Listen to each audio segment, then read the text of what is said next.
नमस्कार विद्यार्थी मित्रांनो, आज चौथ्या व्हिडिओमध्ये आपण 10th मॅथमॅटिक्स पार्ट फर्स्ट मधील linear equation in two variable या प्रकरणातील सायमल्टेनियस इक्वेशन पाहतोय। आणि आज चौथी पद्धत आहे। पहिली पद्धत आपण पाहिलेली आहे elimination method, equating coefficient method, त्यानंतर सबस्टिट्यूशन मेथड, ग्राफिकल मेथड, आणि आज शेवटची आपण प्रकार बघतोय तो आहे डिटर्मिनंट मेथड किंवा त्यालाच क्रॅमर्स रूल असं म्हटलं जातं। तर मुळातच याचा शोध क्रॅमर्स या शास्त्रज्ञाने लावल्यामुळे या रूलला क्रॅमर्स रूल असं नाव पडलेलं आहे। तर आपण या व्हिडिओ क्रमांक 4 मध्ये सुरुवात करतोय नेमकं क्रॅमर्स रूल आणि डिटर्मिनंट म्हणजे काय। तर पहा, डिटर्मिनंट म्हणजे काय आपण पाहणार आहे। तर इथे तुम्हाला मॉड दिसतो ABCD, तर ह्यालाच आपण डिटर्मिनंट म्हणतो। ABCD is a determinant where AB आणि CD, पहा AB वरचे दोन आणि खालचे CD हे दोन्ही रोज म्हणतात, आणि जे उभे आहेत column AC and BD are columns. So जे हॉरिझॉन्टल आहेत त्यांना आपण रोज म्हणायचं आणि जे व्हर्टिकल आहे त्याला आपण कॉलम्स म्हणायचं आहे। तर आपण याचं सोल्युशन कसं काढतात पाहूया। ABCD इज इक्वल टू पहा A इंटू D यांचा गुणाकार आहे, मायनस आता सबस्ट्रॅक्शन होणार आहे C इंटू B और B इंटू C। हे एवढं सिंपल आहे। सुरुवातीला न्यूमरेटर AD मायनस BC, पहिल्यांदा BC लिहिलं आणि नंतर AC लिहिलं तर गणित चुकतं। त्यासाठी फर्स्ट पहिला जो रो आहे त्यामधला पहिला जो कॉलम आहे त्यातला A पहिल्यांदा घ्यायचा, A बरोबर D क्रॉस आणि BC या पद्धतीने आपण घेणार आहे। Where AD minus BC is the value of determinant of ABCD। तर एवढं सिंपल डिटर्मिनंट आहे। आपण उदाहरण सुद्धा पाहतोय आपण त्याच्यावर आधारित। Find the values of following determinants, दोन उदाहरण आपण पाहतोय। See latest one 3, 5, 4, 7। तर कसं लिहायचं, पहिल्यांदा 3 इंटू 7 सोल्युशन आपण लिहिणार आहे। 3 इंटू 7 यांचं गुणाकार आहे मायनस 4 इंटू 5 किंवा 5 इंटू 4। तर पहिल्यांदा 3 इंटू 7च लिहावं लागणार आहे। 3 into 7 21 minus 5 into 4 that is 20। 21 minus 20 वरचं उत्तर येणार आहे 1। दिस इज सिंपल वन। एक मार्काला हा प्रश्न विचारला तर डेफिनेटली। तर पहिल्यांदा डिटर्मिनंट माहित झाल्याशिवाय क्रॅमर्स रूल हे आपण नंतर पाहणार आहे। वन मोर एक्झाम्पल, थोड्याच्यापेक्षा अवघड असलेलं गणित पाहतोय। पहा 7/3, 5/3, 3/2, 1/2 सेम रूल आहे। 7/3 आणि 1/2 याचा गुणाकार आपण करतोय। पहा 7/3 इंटू 1/2 मायनस 3/2 इंटू 5/3। इथे आपण गुणाकार करताना न्यूमरेटरचा गुणाकार 7 इंटू 1 7 होणार आहे, 3 इंटू 2 6 होणार आहे, मायनस 5 इंटू 3 15, 3 इंटू 2 6। आणि इथं जर तुम्ही पाहताय तर दोघांचाही जो डिनॉमिनेटर आहे सेम आहे 6 6। जर डिनॉमिनेटर सेम असेल तर न्यूमरेटरचं सबट्रॅक्शन होतं। त्या नियमानुसार 7 मायनस 15/6।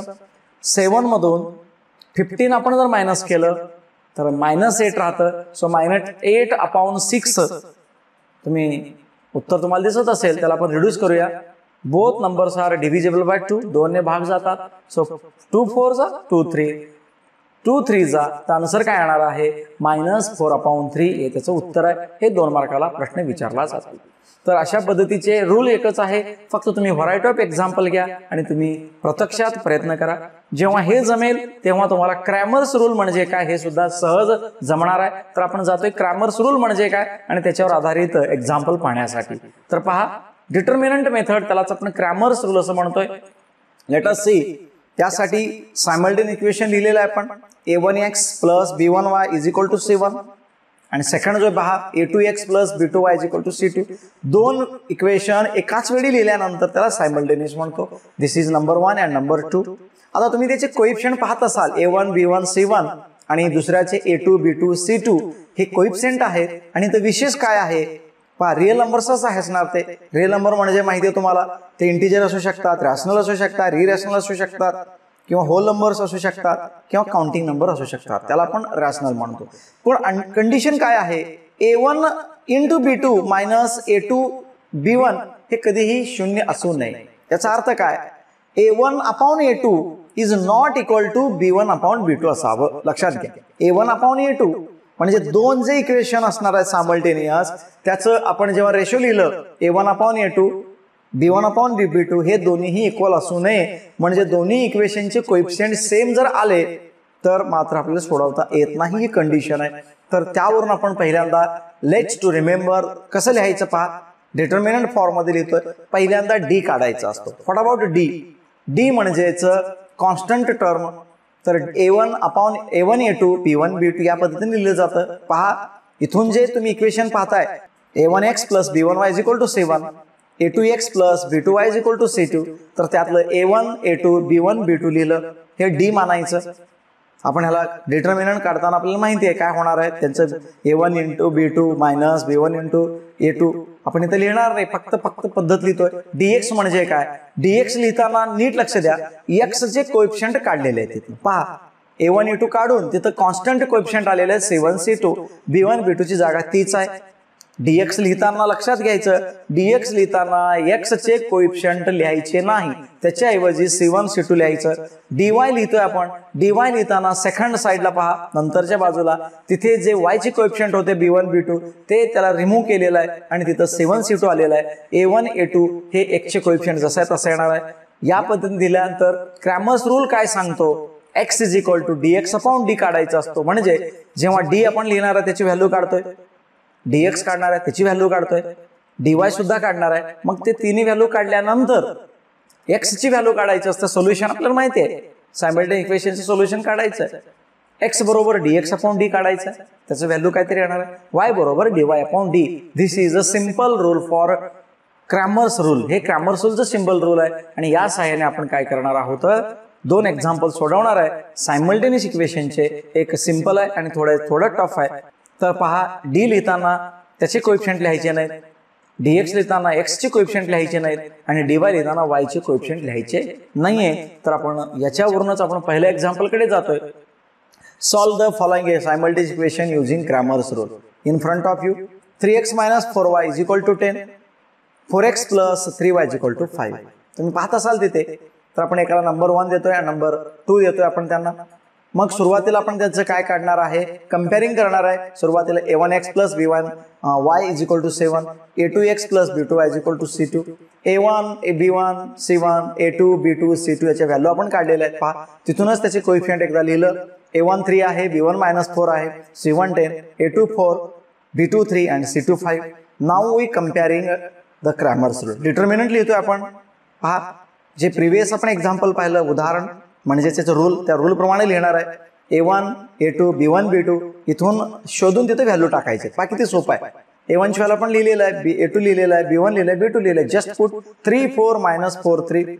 आपल्याला नियम माहित आहे, क्रॉस मल्टिप्लिकेशन करणार आहे. 3 इंटू 3 फर्स्ट करणार आहे. 3 इंटू 3 मायनस 4 इंटू अजून एक मायनस आहे तो ब्रॅकेटमध्ये -4 लिहिला. तुम्ही नीट पहा तिथं काळजीपूर्वक.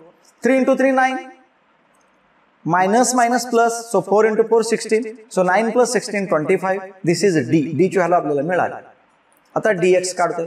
dx काढताना आपण सांगितलं होतं ज्या ठिकाणी त्याचे x चे कोएफिशिएंट आहे ते रिमूव्ह केले. a1 a2 तिथं 7 c2 लिहिलं आणि 7 c2 ची व्हॅल्यू आपल्याला माहिती आहे 10 5. b1 b2 ची व्हॅल्यू जसं आहे तसंच लिहिलं 4 -4 3. Again cross multiplication 10 into 3 minus 5 into again -4. 10 into 3 काय उत्तर येतं 30. 30 मायनस मायनस प्लस झाला, -5 इंटू -4 मायनस प्लस 20, सो 50 उत्तर आलं. आता आपण शेवटचं काढतो dy कसं काढायचं आहे. a1 a2 जसं आहे तसं राहणार आहे. y ची कोएफिशिएंटची प्लेस बदललं, तिथं 7 c2 लिहिलं. 3 4 10 5 क्रॉस मल्टिप्लिकेशन करा. 3 into 5 -4 into 10 that is 15 minus 40. Subtraction करा. लहानामधून मोठी संख्या जेव्हा वजा होते तेव्हा मोठ्या संख्येचं चिन्ह येतं. सो -40, सो मायनस आलं त्याचं -25 आन्सर.